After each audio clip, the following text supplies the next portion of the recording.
রফিক ভাই, এই গাছটা কিন্তু এটা আমার। এর আগে আপনি বিশাল বড় গাছ নিছেন, 50,000 টাকা বিক্রি করছেন, ঠিক আছে? তখন আব্বা বাঁচা ছিল, এখন কিন্তু আব্বা নাই। এই গাছটা কিন্তু আমার। এই গাছের মধ্যে কিন্তু আপনি হাত দিতে পারবেন না। আব্বা যে গাছটা বিক্রি করছিল এটা আব্বাই বিক্রি করছিল, ঠিক আছে? এখন এই গাছটা বড় হয়েছে, আমার একটা মাইয়া আছে, আমি এটা বিয়ে দিব গাছটা বিক্রি করে। আর আপনি এর আগে বড় গাছ নিছেন, ওই গাছের সম্পূর্ণ টাকায় আপনারা নিয়ে নিছেন, ওইখানে আমি কোনো ভাগ পাইনি।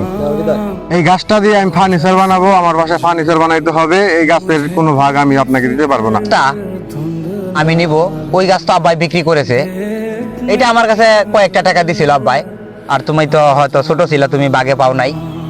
এখন এই গাছটা আমি নিব, এই যে একটা গাছ আছে ওইটা নিবা, আর ওই যে আরেকটা আছে, এই দুইটা তুমি নিয়ে যাইও, নিয়ে তুমি ফার্নিচার বানাইও। মরা গাছ আমি নেবো না, এই মরা গাছ দিয়ে কোনো কাজ হবে না, কোনো ফার্নিচার হবে না, আমার এই গাছটাই লাগবে। আপনি বড় হয়েছেন দেখ, সবসময় কি ছোট ঠকাইবেন নাকি?